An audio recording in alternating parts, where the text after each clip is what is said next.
সকলের মনে একটা ধারণা আসে যে আমরা তো ইমানদার পরেজগার মুসলমান আছি, তাই না? মুসলমান না তো আমাদের কাছে আবার কিসের দাওয়াত? আমাদের নামাজ কালাম করে, রোজা করে, হজ করে, তো আমাদের কাছে আবার দাওয়াতটা কিসের? প্রশ্ন আসে না মাঝে মাঝে, নাকি? তো এই কথাগুলো বলার জন্য আমরা আপনাদের কাছে আজকে এখানে এসেছি যে জামাত ইসলামী আপনাদেরকে কিসের দাওয়াত দিচ্ছে, কি এমন কথা বলতেছে। সম্মানিত ভাইরা, যদি আপনারা মনোযোগ দেন তাহলে হয়তো বা আজকের এই সভা থেকে আমরা যা বলতে চাই সেটা ভালো বলতে পারবো, এবং আপনারা যদি মনোযোগ দেন তাহলে এই যে কষ্ট করে বসে আছেন এটা সফল হবে। কি বলে, ঠিক কিনা? জি। এজন্য এর মধ্যে বামপন্থী দল আছে, কমিউনিস্ট পার্টি আছে, নাকি সেকুলারপন্থী দল আছে, আবার ডানপন্থী দল আছে, আবার ইসলামপন্থী দল হিসেবে বাংলাদেশ জামাত ইসলামী আছে। তাহলে কি সবাই ধারণা যে অন্যান্য দলের মতো বাংলাদেশ জামাত ইসলামী একটা নিছক রাজনৈতিক দল, এটা অনেকেই মনে করে, কিন্তু আমরা বলি না, বাংলাদেশ জামাত ইসলামী শুধু একটি রাজনৈতিক দল না। বাংলাদেশ জামাত ইসলামী শুধু রাজনৈতিক দল না। আচ্ছা, আমি আপনাদেরকে প্রশ্ন করি, আমাদের রাসূল সাল্লাল্লাহু আলাইহি ওয়াসাল্লাম ইনি নবী ছিলেন, ছিলেন না? ছিলেন? রাসূল ছিলেন? ছিলেন। ইনি কি মদিনা রাষ্ট্রের প্রেসিডেন্ট ছিলেন? এটা আপনি জানেন কি? প্রেসিডেন্ট ছিলেন।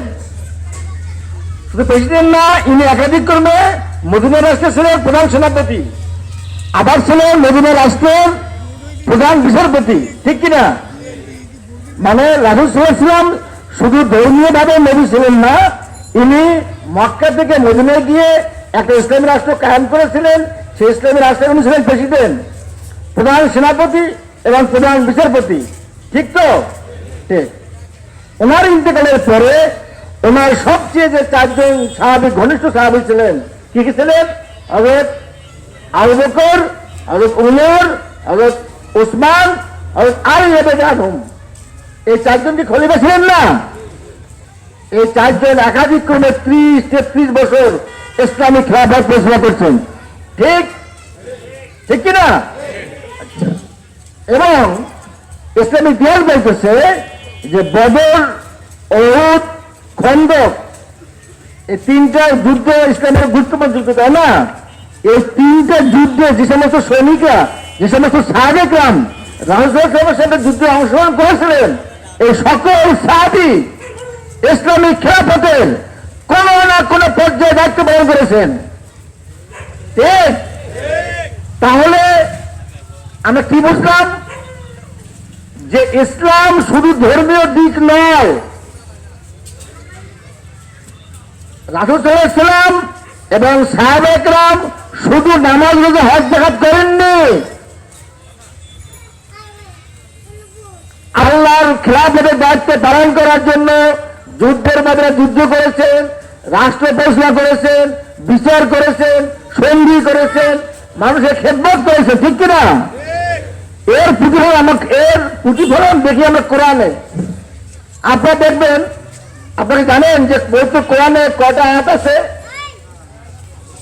কোরআনে 6600 বেশি আয়াত আছে, 6600 বেশি আয়াত আছে। আচ্ছা, এর মধ্যে থেকে নামাজ এবং রোজা সম্পর্কে কয়টা আয়াত আছে বলতে পারবেন? মাত্র 86টা। 86 স্থানে কোরআনের রাব্বুল আলামিন 86টা আয়াতের মধ্যে নামাজ, রোজার কথা বলেছেন।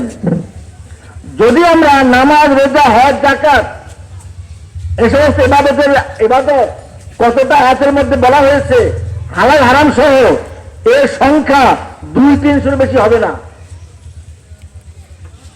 200-300 বেশি হবে না। তাহলে পবিত্র কোরআনে যে এত ব্যাপক আয়াতগুলো আছে, সেই সমস্ত আয়াতে কি আলোচনা করা হয়েছে? এই সকল আয়াতে একটা ইসলামী সরকার পরিচালনা করার জন্য, মানুষের অধিকার আদায়ের জন্য যুগে যুগে বিভিন্ন নবী রাসূলগণ, বিভিন্ন বাদশাগণ কিভাবে শাসন পরিচালনা করছেন এই সম্পর্কে ধারণা দেওয়া হয়েছে, এই সম্পর্কে বর্ণনা দেওয়া হয়েছে। কি বুঝতে পারছেন? তাহলে রাসূল সাল্লাল্লাহু আলাইহি ওয়াসাল্লাম যে ইসলামী খেলাফত কায়েম করেছিলেন, সাহাবে কেরাম যে খালিফাতুর রাশেদা 33 বছর ইসলামী খেলাফত পরিচালনা করেছেন। সাহাবে কেরামের পরে আছে আমাদের উমাইয়া খেলাফত, চলছে প্রায় 120 বছর। এরপরে আছে আব্বাসী খেলাফত, এটা চলছে 700 বছরের বেশি। আচ্ছা, এরপরে আছে সুলতান গাজী সালাউদ্দিন মামলুক খেলাফত, সেলজুক খেলাফত, সর্বশেষ উসমানী খেলাফত। যে উসমানী খেলাফত 1918 খ্রিস্টাব্দে, এই মাত্র 104-5 বছর আগে পৃথিবী থেকে বিদায় নিয়েছে। অর্থাৎ সাহাবে কেরাম থেকে শুরু করে রাসূল শুরু করে সাহাবে কেরাম, তাবিঈন, তাবে তাবিঈন, মুজতাহিদগণ প্রত্যেককেই শুধুমাত্র নামাজ রোজা নিয়ে ব্যস্ত ছিলেন না, তারা ইসলামী খেলাফত কায়েম করছেন। সেই ইসলামী খেলাফতের মাধ্যমে জনগণকে আল্লাহর খেলাফতের দায়িত্ব পালন করে জনগণের সুখ, স্বাচ্ছন্দ্য, নিরাপত্তা বিধান করেছেন। এটাই